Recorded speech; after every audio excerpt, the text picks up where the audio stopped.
Vous écoutez le 9e épisode de Fartlek, le podcast 100% course à pied qui parle de sujets qui vous concernent. Présenté par Thibaut Huget et produit par Belgium Running. Salut à toutes, salut à tous, on se retrouve aujourd'hui pour un nouvel épisode de Fartlek, votre podcast 100% course à pied proposé par Belgium Running. Et aujourd'hui, on va parler de nutrition et plus particulièrement de votre santé intestinale, un thème auquel chaque coureur, chaque coureuse, un jour ou l'autre, est confronté. Et pour discuter de nutrition et de santé intestinale, j'ai la chance aujourd'hui d'accueillir à mes côtés Hugo De Winter, qui est diététicien nutritionniste spécialisé en diététique sportive. Salut Hugo. Salut Thibaut, merci pour l'invitation. Avec grand plaisir, tu vas bien ? Très bien. Alors, je te propose d'abord de faire plus ample connaissance avec toi, de voir qui tu es et aussi de parler de ton passé d'ancien sportif parce que tu as fait pas mal de choses à la fois en vélo et maintenant un petit peu en course à pied. C'est ce qu'on va voir tout d'abord dans l'échauffement. On n'a pas encore parlé échauffement. Je vous propose un échauffement avant de partir courir. Alors Hugo, ton truc à toi à la base, c'est pas la course à pied. Ici c'est un podcast running, mais beaucoup t'ont d'abord découvert, connu comme coureur cycliste. Tu peux un petit peu en dire plus sur ton parcours ? C'est ça, on va un petit peu parler de deux roues pour commencer. Donc au départ, j'ai réalisé une petite carrière de cycliste pendant 3 ans en tout cas. Le vélo était mon métier, donc j'étais dans une équipe espoir donc de moins de 23 ans. Où j'ai eu la chance de réaliser des courses même professionnelles. Et c'est vraiment durant cette petite carrière que je me suis rendu compte que la nutrition était un facteur de performance, que j'ai commencé à me passionner pour ce facteur de performance. Et c'est finalement à la suite de petits pépins physiques, entre autres, que j'ai dû mettre ma carrière entre parenthèses, que j'ai commencé des études de nutrition, que je me suis rendu compte que j'avais fait pas mal d'erreurs nutritionnelles durant ma carrière, qui m'avaient entre autres coûté ces petits pépins physiques. Donc c'est assez marrant, quoi. Et aujourd'hui, tu roules encore un petit peu à vélo ou tu n'as plus trop le temps ? Ouais, je roule encore avec plaisir, avec beaucoup de plaisir en vélo. Je lie cela avec la course à pied. Après, c'est sûr que c'est plus facile d'agencer un petit peu son agenda en pratiquant de la course à pied. Le vélo, c'est tout de suite un petit peu plus long. C'est un peu moins sécurisant aussi. On a aussi plus froid quand les conditions climatiques sont moins bonnes. Et un petit peu comme tu avais pu le parcourir avec Nicolas Schins dans le podcast, j'aime bien toujours pratiquer le vélo pour décharger un petit peu les articulations, les muscles après la course à pied. Parce que je me suis aussi permis d'aller voir sur ton Strava et j'ai vu qu'en fait tu courais beaucoup plus souvent que tu ne roulais. C'est ça. C'est juste. Ça va, tu approuves le Strava ? J'approuve, moi j'ai vu les chiffres et voilà, tu cours pas mal, quoi. Tu cours 3-4 fois semaine, c'est ça ? Ouais, tu sais de quoi on parle ici. C'est ça, donc je suis beaucoup plus régulier, je dirais depuis... J'ai commencé réellement il y a 2 ans de façon régulière, un petit peu sous les encouragements de Jean-François Lanvin. Le premier dossard que j'ai accroché, c'est aux 20 km de Bruxelles avec tous à bord. Et ici, je dirais que je suis, entre guillemets, réellement devenu un coureur à pied. Depuis la fameuse semaine que l'on a réalisée avec tous à bord, on a rejoint Paris en partant de Bruxelles. Et où là, au niveau de la longueur, je vais dire la durée et l'intensité de l'effort et des semaines de préparation et aussi l'aspect plaisir que j'ai ressenti durant cette semaine, je continue sur ma lancée et je prends beaucoup de plaisir à courir maintenant. Je profite de ton expérience à la fois sur un vélo et en courant. Est-ce que tu trouves qu'il y a des complémentarités entre les deux sports ? C'est deux choses qui vont ensemble ou tu mets une opposition ? Au niveau physiologique, ce sont 2 sports d'endurance. Donc, si on va déjà un petit peu sur l'aspect nutritionnel, on dépense à peu près le même carburant, que ce soit en course à pied qu'en vélo. Sur la même durée ? Oui, je dirais oui. Après, tout dépend de l'intensité de l'effort, mais je veux dire, ça reste 2 sports d'endurance. C'est vrai que ce qui va différer un peu, c'est qu'on va avoir tendance de faire plus vite des plus longues distances en vélo, parce que c'est justement moins traumatisant pour le corps, pour la récupération. Qu'en course à pied, on reste sur des volumes, je veux dire, plus en termes d'heures, beaucoup moins longs. Donc voilà un petit peu les deux distinctions que l'on peut faire directement. Et puis au niveau nutritionnel, il y en a pas mal, mais je pense qu'on aura l'occasion d'en discuter. Ouais. Et est-ce qu'on voit énormément maintenant d'anciens coureurs pro ou d'anciens coureurs espoirs qui basculent vers la course à pied pendant ou après leur carrière, et avec une certaine réussite? Est-ce que pour toi, un cycliste va d'office faire un bon coureur à pied? Ça dépend, c'est au cas par cas. Ça dépend aussi, je pense, de par quoi on a commencé, je veux dire, au plus jeune âge. Donc, on parle souvent de Remco Evenepoel, c'est un petit peu la référence. Lui qui vient du football, son sport de base, c'est la course à pied. Bon, maintenant, il explose en cyclisme, c'est même plus à exploser. C'est certain que Remco, quand il va se remettre à courir, il continue à courir. Remco, c'est une machine au courant. C'est ça. Donc je pense que ça dépend un petit peu de par quel sport on a débuté. Moi, par exemple, je remarque que quand je fais de la course à pied au niveau de la coordination du mouvement, après je ne cours pas non plus depuis des années, mais si je compare un petit peu si je me compare à certains adversaires que j'ai en course à pied avec qui je roule en vélo, je suis d'office plus fort qu'en vélo, alors qu'en course à pied, ce n'est pas le cas.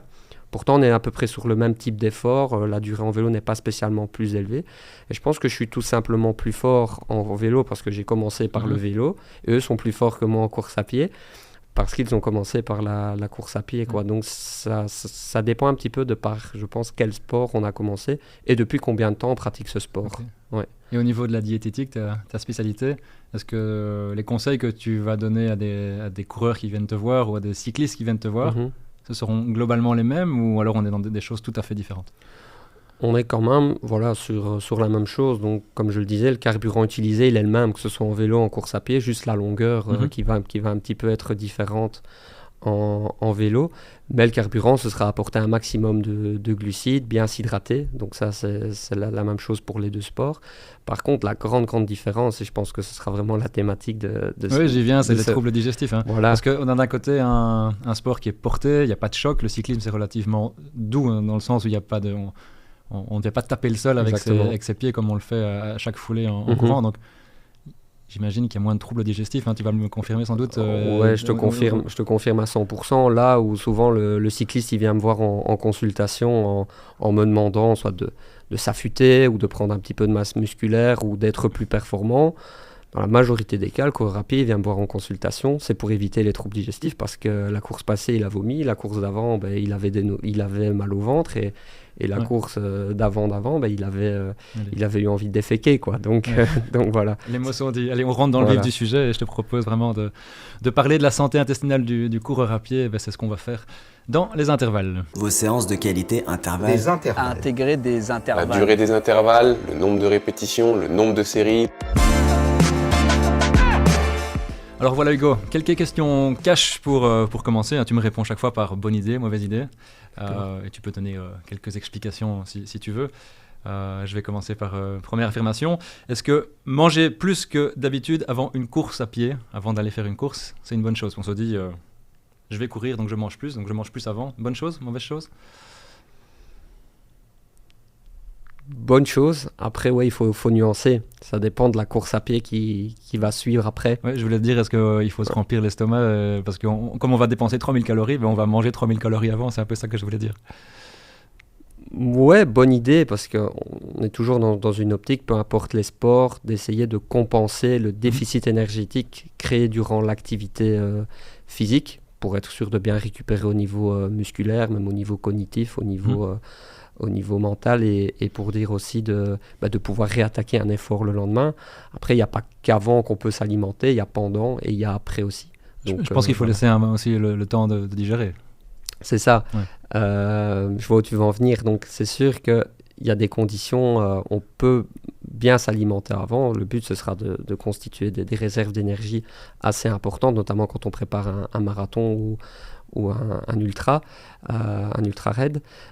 Mais l'idée, ce sera toujours de faire cela en s'adaptant à la capacité de son système digestif pour ne pas être malade après durant l'effort. Et donc, ces réserves, elles peuvent même commencer jusqu'à 3 jours avant l'effort pour vraiment pouvoir augmenter progressivement cette capacité à avoir plus d'énergie le jour J. Et il y aura quelques règles aussi, notamment limiter les fibres, limiter les matières grasses pour justement éviter tout problème digestif et que l'on se sente bien. Deuxième affirmation, est-ce que se forcer à aller aux toilettes avant d'aller courir, bonne chose, mauvaise chose? Vaut mieux, oui, bonne chose. Vaut mieux passer aux toilettes avant que pendant.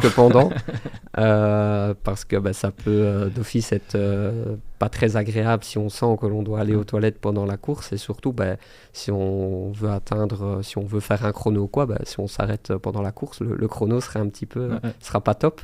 Donc vaut mieux avant que pendant. Boire de l'eau juste avant d'aller courir. J'insiste sur le juste avant d'aller courir. Est-ce qu'il faut se dire on va beaucoup perdre en transpiration? Est-ce qu'il faut se forcer à boire avant d'aller courir?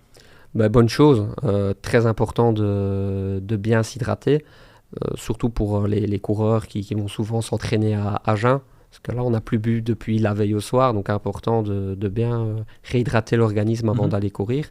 L'eau, c'est vraiment le lubrifiant de notre organisme pour les articulations, les tendons, les muscles. La déshydratation est vraiment le premier facteur de blessure. Et même au niveau des intestins, cela a un impact parce que le fait d'être déshydraté diminue la circulation sanguine aussi au niveau du système digestif qui pourra donc moins bien fonctionner. Ok. Est-ce que manger autre chose qu'habituellement, donc changer ses habitudes alimentaires avant une compétition, qu'est-ce que tu en penses? Bonne chose, mauvaise chose? Pire chose. Ça, c'est l'un des premiers conseils que je donne, c'est de toujours déjà tester ce que l'on va manger durant l'effort, le tester avant l'entraînement, et surtout ne pas changer ses habitudes, ne pas tester quelque chose de nouveau, même le petit déjeuner. Si on a un petit déjeuner classique qui marche bien, à condition qu'il ne soit pas trop, gras ou trop sucré ou trop fibreux, donc qui respecte quand même certaines conditions pour être performant après, il faut continuer, il ne faut pas tester un nouveau petit déjeuner le matin d'une course. Parce que souvent, quand on fait une course, justement, on n'est pas nécessairement chez soi, on part en groupe, on est chez on est dans un hôtel, un restaurant, et donc on a tendance à ne pas être face à ses habitudes. Donc c'est important d'anticiper, peut-être venir avec son propre déjeuner. C'est ça, et en fait, l'alimentation, mon métier, c'est de pousser les gens aussi à anticiper, à organiser, bien s'alimenter. En fait, c'est bien s'organiser avant tout. Même chez une personne sédentaire, dans l'idée d'équilibrer son alimentation, c'est vraiment l'organisation qui va l'aider à adopter ses bonnes habitudes alimentaires et du coup atteindre ses objectifs. Pour le sportif, c'est encore plus important. C'est vraiment en consultation, c'est souvent les questions que je pose dans la préparation avant une course qui se fait à l'étranger ou du coup le dernier repas se fera à l'hôtel, au restaurant.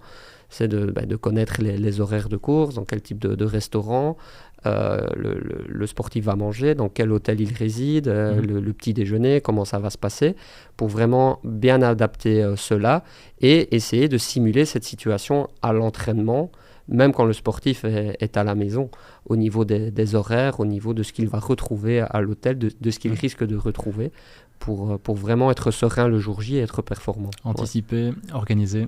C'est ça. Dernière affirmation, boire une ou plusieurs bières la veille de la course. Qu'est-ce que tu en penses? Je dirais mauvaise chose, ça c'est sûr, mauvaise chose. Parce que c'était ça le début, dire si c'était une bonne chose ou une mauvaise chose. Là, clairement, on est sur une mauvaise chose.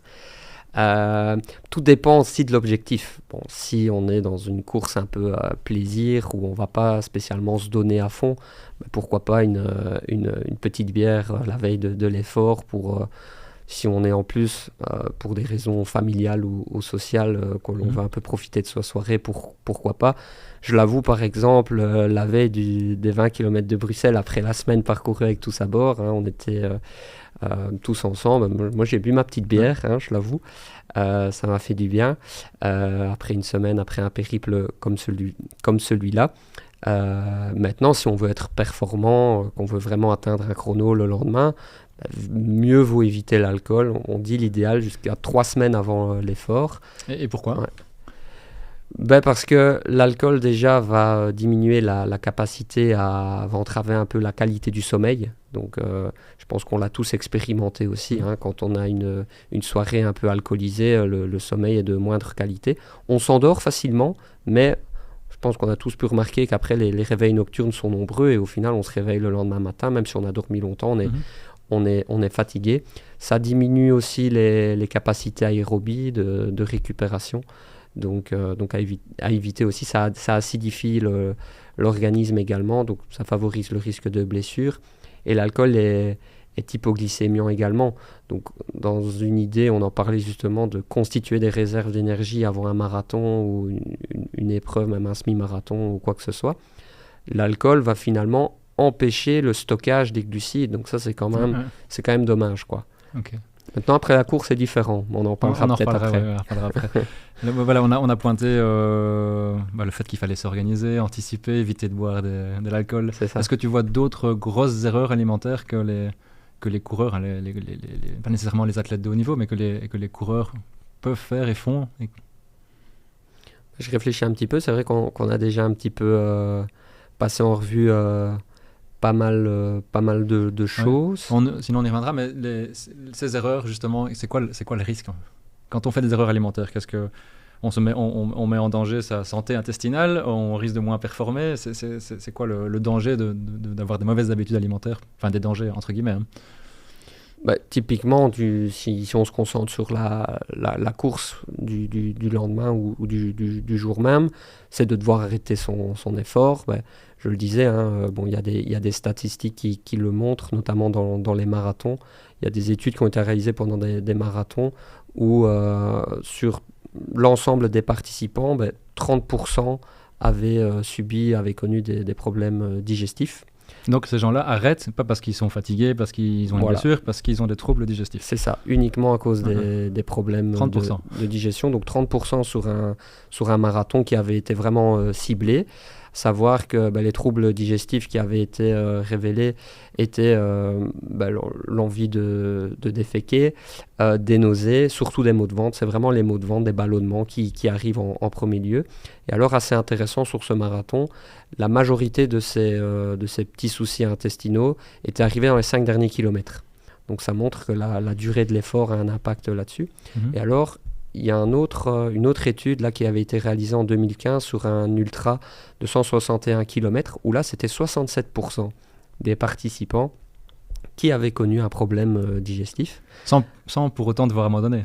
Sans pour autant devoir abandonner, mais qui avait été gêné à un moment donné par ballonnement. C'est quasiment inévitable. Voilà, oui, l'épreuve est tellement longue à un moment donné, voilà. On peut s'adapter à tout, mais à un moment donné, on doit faire avec. On va en reparler. Et on va en reparler également, donc plus de 70% quand même sur ce type d'épreuve, donc c'est quand même assez, c'est énorme. Assez important. Et pourquoi en fait? Qu'est-ce qui se passe dans l'organisme? Quelles sont les causes qui expliquent ces troubles? Il y a 3 causes, donc on le disait justement dans la différence entre le vélo et la course à pied. C'est que la course à pied est un sport avec des contacts, des chocs contre le sol, et donc tout le système digestif doit aussi supporter ces chocs contre le sol. Ça peut même créer des micro-saignements, donc des sortes de micro-lésions au niveau des intestins. Et ça, on peut rien y faire? Ou alors il faut juste s'entraîner, habituer son corps à subir le choc? C'est une habitude, et c'est agir en prévention au niveau de l'alimentation aussi. Donc j'en parlais déjà un petit peu tout à l'heure. On va surtout limiter les fibres, limiter les matières grasses. Donc limiter les fibres, on va plutôt aller vers des céréales qui ne sont pas complètes. Donc là où toute la semaine, pour équilibrer son alimentation, on va plutôt manger des céréales complètes pour l'apport en fibres, pour bien se caler, pour apporter des minéraux, etc. Les jours avant la course et le jour J, on ira plutôt vers du pain blanc, des pâtes blanches, du riz blanc pour limiter l'apport en fibres. Les légumes, on fera attention aussi. On va plutôt manger des légumes cuits, épluchés idéalement, sans pépins. Donc on va éviter tout ce qui est irritant aussi pour le système digestif, un peu encrassant, acidifiant. Donc même des épices, comme des épices à base de piment, le curry, tout ça, ça peut irriter les intestins, on va éviter. On va éviter aussi tout ce qui est noix, tout ce qui est graines, les crudités, les légumineuses, donc lentilles, pois chiches qui fermentent. Donc ça, c'est des petites règles à respecter. Et puis, au niveau des sources de protéines, on va aller vers des sources de protéines maigres. Hein. Donc souvent, c'est la volaille ou du poisson, des choses qui seront assez digestes. Donc c'est un petit peu ça qui va permettre de limiter les soucis au niveau des intestins. Donc je disais, les chocs contre le sol, ça c'est, comme tu dis, inévitable. Tu ne conseilles pas nécessairement le fameux spaghetti bolo de la veille en fait? Les spaghettis, pourquoi pas? Mais la bolo, on va éviter. Pourquoi? Parce que viande de porc, donc assez grasse, l'acidité de la tomate, c'est pas top. Maintenant, si déjà on prend par exemple de la viande hachée de bœuf ou de veau, c'est d'office plus maigre. Donc plus recommandé. Et les pâtes, si c'est des pâtes blanches, c'est ok. Après, voir aussi les intolérances, ça c'est intéressant. C'est-à-dire que dans les pâtes à base de blé, il y a quand même beaucoup de gluten. C'est vrai que chez les sportifs et les sportives les plus sensibles au niveau des intestins, on pourra venir limiter aussi le gluten un petit peu. En tout cas, varier au cours de la semaine déjà. Donc, par exemple, dans le riz, dans le quinoa, dans les pommes de terre, il n'y a pas de gluten, donc ça peut être important de varier. Le lactose également. Donc en allant vers des alternatives végétales, plutôt des yaourts qui contiennent moins de lactose. Ça va aussi faciliter, c'est aussi quelque chose que l'on pourra mettre en place, je le disais, chez les sportifs et sportives, les coureurs à pied plus sensibles à ce niveau-là. Mais il n'y a pas de règle, en fait, c'est à chacun de sentir à quoi il est tolérant, à quoi il est intolérant. C'est ça. De se faire ses propres erreurs peut-être et de voir ce qui fonctionne pas, non?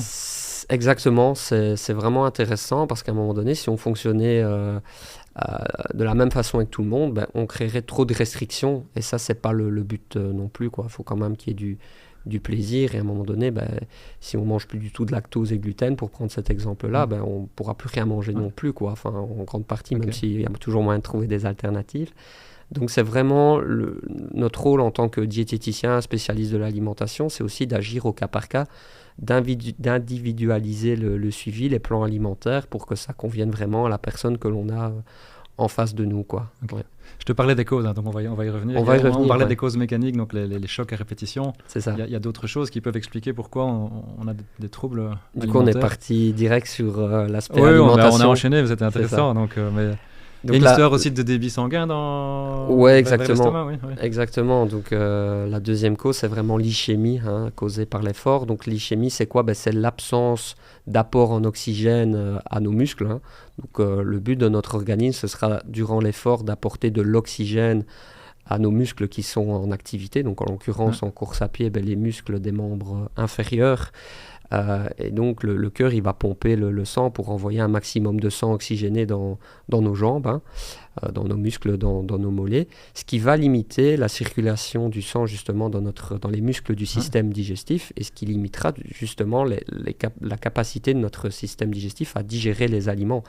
C'est pour ça que l'une des principales recommandations aussi, c'est de déjeuner 3 heures, de consommer le dernier repas, soit le petit déjeuner ou le dîner 3 heures avant l'effort, on dit même 3 heures avant l'échauffement. Chez certaines personnes, de nouveau, on vient au cas par cas, on pourra venir faire cela même 4 heures avant l'effort. Et donc c'est pour ça, c'est parce que digérer, ça consomme beaucoup d'énergie. Et donc l'énergie n'est pas, l'oxygène va aller vers les muscles plutôt que vers l'estomac. C'est ça. Si je résume. Et l'idée, c'est qu'il y ait plus, entre guillemets, plus d'aliments qui parcourent le système digestif une fois que l'on. C'est une question de priorité de l'organisme en fait. C'est ça. Il va d'abord se concentrer sur les muscles. C'est ça, exactement. C'est ça. Et si on ralentit la cadence, par exemple, si on court en endurance fondamentale, est-ce qu'on est confronté à ce même problème? Ou alors le corps est capable de gérer les deux à la fois parce qu'on est justement sur une allure, sur un rythme cardiaque beaucoup plus relax. En effet, donc tu as raison d'insister là-dessus. Plus l'intensité sera diminuée, sera légère, je veux dire, en endurance, plus notre organisme aura une certaine facilité à envoyer le sang un petit peu partout dans notre organisme et équilibrer un petit peu le flux sanguin dans notre organisme. Par contre, si c'est une compétition, il faut vraiment faire attention. Par contre, plus l'intensité sera élevée, plus on aura besoin d'oxygène dans les muscles en activité et donc plus la circulation sanguine va se concentrer sur les muscles en activité. Et c'est pour ça que plus l'effort est intense, plus il y a de risques de troubles intestinaux parce que justement le corps veut envoyer le sang là où on en a le plus besoin à ce moment-là, d'apporter l'oxygène dans nos muscles pour qu'ils fonctionnent. Ok, ça c'est la deuxième cause, donc la cause physiologique on peut dire. Il y avait la cause mécanique avec les chocs. C'est ça. Il y a tout ce qui est aussi soucis alimentaires, j'imagine, donc la cause alimentaire, le Ouais. comportement. Bah ça, on On l'a a un déjà petit parlé un peu. Hein. On en a déjà parlé pas mal, que ce soit par rapport au délai du dernier repas avant l'effort, que ce soit aussi dans les choix des aliments de son assiette, en limitant les fibres, en limitant les matières grasses. Donc jusqu'à même 3 jours avant, chez les personnes les plus sensibles. L'une des causes, on en a très brièvement parlé tout à l'heure aussi, la troisième cause, je dirais, c'est la déshydratation. Parce qu'à un moment donné, quand on est déshydraté, et on en revient finalement à la circulation sanguine, le sang devient plus visqueux quand on est déshydraté. Donc déjà, le cœur va devoir pomper beaucoup plus pour envoyer le sang dans l'organisme. Donc ça va créer une fatigue, nos pulsations vont monter, jusqu'à, si on est dans une déshydratation extrême, un coup de chaud et le fait de devoir arrêter son effort. Donc rien que l'aspect performance sera déjà, je vais dire, endommagé, le niveau physique.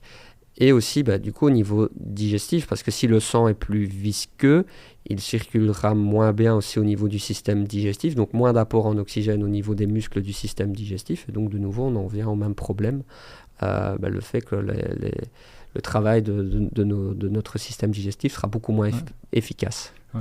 Et si on applique tous ces petits conseils, donc faire attention à manger suffisamment tôt, si on fait attention à ce qu'on mange, est-ce qu'on est à l'abri des problèmes ou alors il y a des gens qui, malgré toute leur bonne volonté, en respectant tous tes conseils, ils sont beaucoup plus sensibles et ils sont toujours confrontés à ces soucis.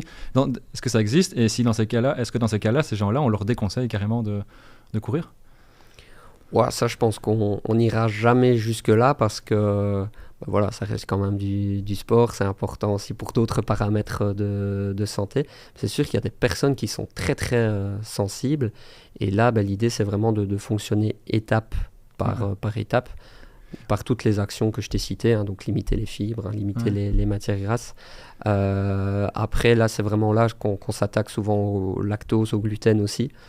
Qui peuvent vraiment venir enflammer les intestins quand on en consomme de trop ou tout simplement chez des personnes sensibles. Puis il y a tous les gens qui sont confrontés malheureusement à des maladies inflammatoires. C'est ça, exactement. Je parlais tantôt de ma carrière aussi où je disais que c'était en reprenant des études, en prenant des études de nutrition que je m'étais rendu compte que j'avais fait pas mal d'erreurs. Clairement, après coup, je me suis rendu compte que quand j'étais coureur, j'avais une alimentation assez inflammatoire où je consommais malgré tout quand même pas mal. Et tu as des exemples de choses que tu faisais comme il ne fallait pas? Déjà, beaucoup de sucre en dehors de l'activité physique. Donc des sucres, je ne vais pas dire des sucres rapides. Et donc les sucres rapides, pas à dire ça fermente, ça crée de l'inflammation, ça vient altérer un peu la santé intestinale, donc la flore intestinale, le microbiote. Et donc voilà, et après c'était plus dans un aspect de recharge d'énergie après l'effort où je mangeais peut-être pas assez de glucides et justement j'allais peut-être vers ces glucides rapides. Des pulsions quoi. Ouais, des petites pulsions. Et ouais, toujours un peu les pâtes et tout ça. Pas beaucoup de variété dans mon alimentation, même si j'étais bien servi à la maison avec toujours des bons petits plats, etc., préparés par les parents. Mais voilà, donc si on en revient un petit peu aux étapes là, pour limiter les troubles de digestion chez les personnes les plus sensibles, le fait d'aller vers le lactose, le gluten. Et puis, il y a aussi, ce qui vient pas mal aussi, c'est le fait de limiter le fructose. Donc, le fructectose, c'est le sucre que l'on retrouve dans les fruits. Donc, c'est finalement un fruit du sucre, un sucre qui est fermenticible. Et il existe même des produits de l'effort maintenant sans lactose à utiliser durant l'effort. Et ça fonctionne pas mal aussi. Chez certains sportifs, le fait de limiter les produits à base de fructose durant l'effort, parce que dans les gels énergétiques, dans les boissons énergétiques, isotoniques même, il y a toujours une combinaison de glucides avec du fructose, et aller vers des produits qui ne contiennent pas de fructose chez ces personnes plus sensibles, ça peut les aider aussi. Et j'ai l'impression que personne n'est à l'abri, mais même... On voit souvent des coureurs élites qui se plaignent de problèmes, de troubles digestifs. Petit exemple, Amaury Paquet, il y a 2 ans, sur le marathon de Namur, il a gagné la course, Mais je pense qu'à l'arrivée, il avait raconté aux ceux qui étaient présents qu'il avait dû s'arrêter en cours de route dans une cabine pour, C'est ça. je pense, pour faire ses besoins.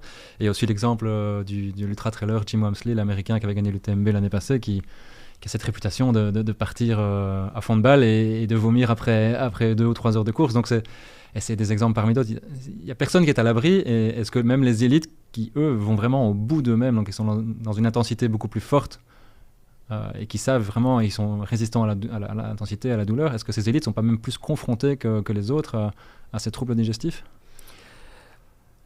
Oui et non. Par la nature du fait qu'ils doivent performer, en fait. C'est ça, oui, parce que y a déjà d'office le point où, comme l'intensité des épreuves est élevée, on en parlait de l'ischémie, donc plus l'intensité est élevée, donc plus il y aura une ischémie au niveau donc une absence d'apport en oxygène, donc au niveau des intestins. Qui va privilégier les muscles plutôt que les intestins. C'est ça, donc qui va favoriser de façon plus importante le risque de problèmes de digestion. Sur les épreuves d'ultra, notamment la déshydratation qui va jouer aussi, donc je dis, plus la durée de l'effort est longue, plus on a des risques aussi de se déshydrater. Je pense que c'est souvent aussi ce qui amène dans les ultras les problèmes de digestion que l'on connaît, où de nouveau il y a un manque de par l'aspect plus visqueux du sang, il y a un manque d'apport, le sang devient plus épais, donc un manque de nouveau d'apport en oxygène au niveau des systèmes digestifs. Donc voilà, ça dépend un petit peu toujours de la durée, l'intensité. Après, la différence chez les élites, c'est qu'ils ont quand même le temps, normalement, pour tester les produits. Ils ont le temps, je dirais, en tout cas, le volume d'entraînement qui leur permet au moins sur un entraînement ou l'autre de la semaine de tester. Ou une approche plus pro, tout simplement. Une approche plus pro, même une course d'entraînement qui leur permettra pour le jour J de mettre en place le protocole nutritionnel pour être prêt pour l'objectif. Il y a le fait aussi, par exemple, ça c'était super intéressant, le blog de Kylian Jornet sur sa dernière victoire à l'UTMB, je pense que c'était en 2022, donc il y a 2 ans. C'est toi le spécialiste. Je peux redire une bêtise, mais il y a sans doute 2 ans. 2 ans. C'est d'avant. Où sur son blog, en fait, il avait tenu un journal qui était sorti après sa victoire à l'UTMB, où il avait expliqué de A à Z toute sa préparation, et du coup sa préparation nutritionnelle également, et où il avait testé dans les différentes épreuves de préparation avant l'UTMB le protocole nutritionnel qu'il allait réaliser lors de l'UTMB. Et dans son planning d'entraînement, il y avait vraiment de prévu avant l'UTMB, 1 mois exactement avant l'UTMB, un entraînement de gut training, donc entraînement de l'intestin, où là le but c'est de manger un maximum, de boire un maximum, pour presque plus que ce qu'il allait consommer durant l'UTMB, pour entraîner les intestins, en fait. L'entraînement, on le voit souvent juste comme le fait d'entraîner son système cardio-respiratoire.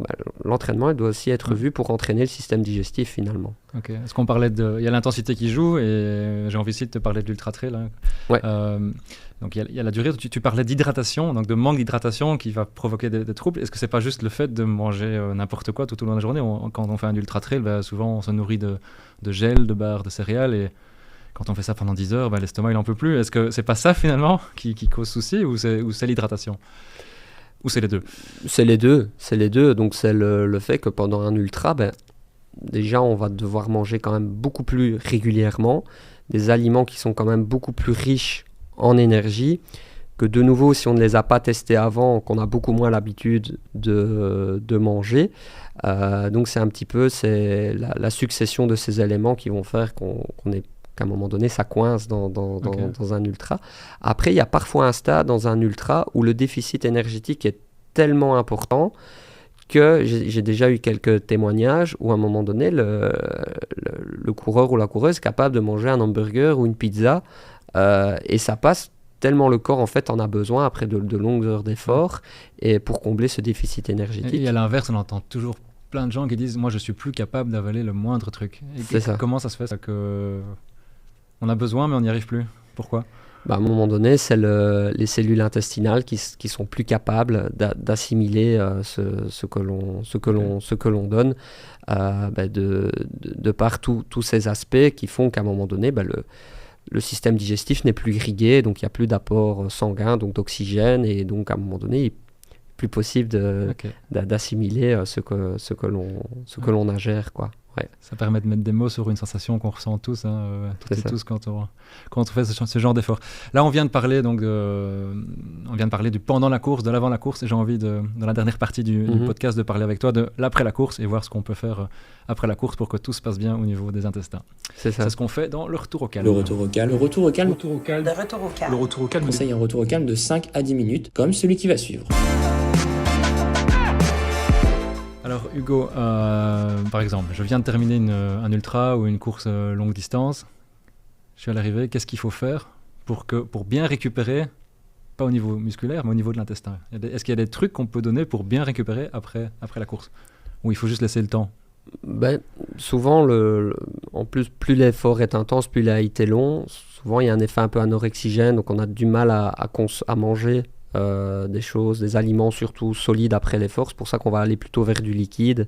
Donc, le point principal, c'est d'abord de bien se réhydrater, idéalement avec des électrolytes même, qui va reminéraliser l'organisme et qui va compenser justement cette perte en minéraux que l'on a eu durant l'effort. Pas juste de l'eau. Pas juste de l'eau, ouais, en effet. Maintenant, on va s'adapter vraiment aussi à la capacité à ce moment-là que le sportif, l'envie aussi. L'envie, c'est souvent de prendre une bière, non? Ouais. Après la course. Ouais. Ça, c'est le risque de la troisième mi-temps. Et c'est vrai que la troisième mi-temps, c'est quand même mieux quand on court à pied que quand on roule en vélo, parce que boire ou conduire, il faut choisir. Hein. Ouais. Donc, le problème avec l'alcool après la course, c'est un petit peu, j'en parlais tout à l'heure, c'est l'effet hypoglycémiant. Mais ici, on parlait de l'avant-course avant, là on parle de l'après-course. Ouais, avant la course, non, mais après la course. Oui. Là, même après course, c'est l'effet hypoglycémiant qui est un petit peu embêtant, parce que finalement, le fait de se retrouver en hypoglycémie après la consommation d'alcool, où on est déjà à risque d'hypo parce qu'on vient d'aller courir, donc on a consommé son glycogène, son sucre, je dirais comme ça pour vulgariser. Donc on est en hypoglycémie avec l'alcool. Du coup, on ressent beaucoup plus les effets de l'alcool, donc on a plus vite l'impression d'être ivre. En fait, c'est juste le symptôme de l'hypoglycémie qui augmente cette sensation. Donc le premier conseil, c'est d'abord, avant la bière, c'est d'abord de bien se réhydrater avec de l'eau, voire avec des électrolytes, voire même avec une boisson isotonique pour apporter des glucides, pour bien recharger les batteries, avant de commencer la troisième mi-temps. En tout cas, pas que, quoi. Pas que ça. Ouais. Et puis, essayer de consommer aussi une alimentation qui va contenir des glucides, des protéines. Donc, par exemple, même un fruit, une banane, avec un produit laitier à boire, ou il existe les produits plus spécifiques, les shakers, etc. Tu as un exemple de repas comme ça, post-course idéal sur une course, allez, on va dire un format semi-marathon, voire marathon, on est déjà allé vraiment bien au bout de soi-même. Est-ce qu'il faut attendre une demi-heure, une heure, ou on peut directement y aller directement après l'effort, c'est idéal pour tout de suite essayer de compenser le déficit énergétique créé par l'effort, apporter des protéines, notamment des protéines qui vont contenir les acides aminés, qui sont un petit peu les briques qui vont former la protéine, notamment la leucine qu'on va retrouver dans les produits laitiers. Ça, c'est quand même intéressant dans les premières minutes après l'effort, avec un apport en glucides jumelé, je dirais, pour que les protéines ne servent pas à redonner de l'énergie, mais ne servent qu'à reconstruire la masse musculaire, pour de nouveau simplifier les choses. Et puis, idéalement, 2 heures après, au moins dans les 2 heures après, aller avoir un repas plus complet avec des glucides complets, donc même déjà avec un peu plus de fibres, avec des légumes aussi pour vitamines, minéraux, des antioxydants très importants quand on a couru longtemps en plus et à haute intensité, et des protéines aussi plus complètes, je dirais. On peut y aller en 2 temps en fait. Ouais, quelque chose qu'on prend après sur la ligne d'arrivée, des protéines. C'est ça. Au niveau physiologique, au final, ça a peu d'impact. L'idéal, ça reste de manger dans les 2 heures après l'effort, pour être sûr de bien reconstituer de bien recharger les batteries, je vais dire, que ce soit au niveau du glycogène, donc de l'énergie, ou musculaire avec les protéines. Alors moi, j'aime bien différencier cela en 2 phases, vraiment, pour compenser le déficit énergétique qui a quand même été important suivant le type d'épreuve, bien sûr. Et souvent, ce que l'athlète oublie, c'est aussi de manger un peu plus le lendemain, surtout quand l'épreuve a été très longue. Il y a souvent une sensation de faim qui est plus présente que d'habitude le lendemain d'une grosse course. Hein. Ouais, c'est ça. Et souvent, ça c'est un petit peu négligé. On dit, c'est bon, j'ai couru hier.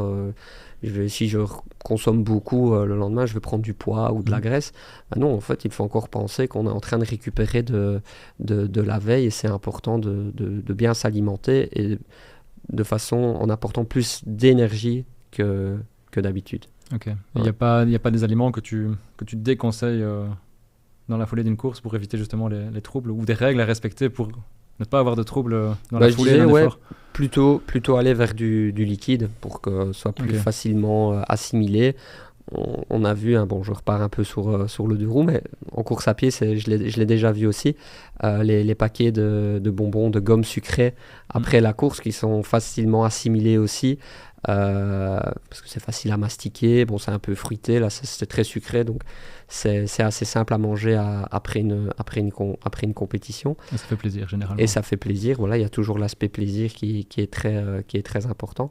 Donc c'est certain que une barre de céréales peut-être très fibreuse ou un pain avec, je sais pas, un pain complet ou quoi avec des crudités sera peut-être compliqué directement après la course. De nouveau, là on en revient un peu, on peut comparer ça à l'avant-course. Mais après, plus les heures vont passer, plus on pourra revenir vers une alimentation équilibrée qui conviendra, je vais dire, à tout le monde et qui permettra d'amener assez de minéraux, vitamines, antioxydants et de fibres, quoi. Ouais. Allez, parfait.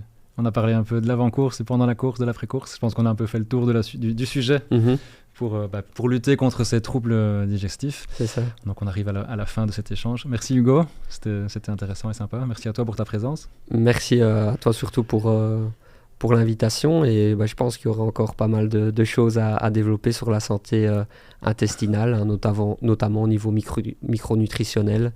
On parle beaucoup de prébiotiques, de probiotiques, donc pourquoi pas en reparler à l'avenir. Pourquoi pas. C'est clair que sur la nutrition, il y a tellement de choses à dire. Heureusement pour toi. Ouais, exactement. Allez, je te souhaite bonne continuation dans tous tes projets, que ce soit en football, parce que tu collabores avec un club de foot notamment, en cyclisme avec l'académie de Remco, en course à pied, que tu prennes du plaisir. Tu touches un petit peu à tout en sport. Voilà, je te souhaite bonne chance là-dedans. Merci à toutes et à tous de nous avoir suivis jusqu'au bout. On se retrouve très prochainement dans un nouvel épisode de Fartlek. Merci à Corentin Capel pour le boulot effectué dans l'ombre et pour la mise en forme de cet épisode. N'hésitez pas à continuer à nous suivre sur nos réseaux sociaux, sur les réseaux sociaux de Belgium Running et sur les sites d'infos de la DH et de l'Avenir. À très bientôt. Ciao.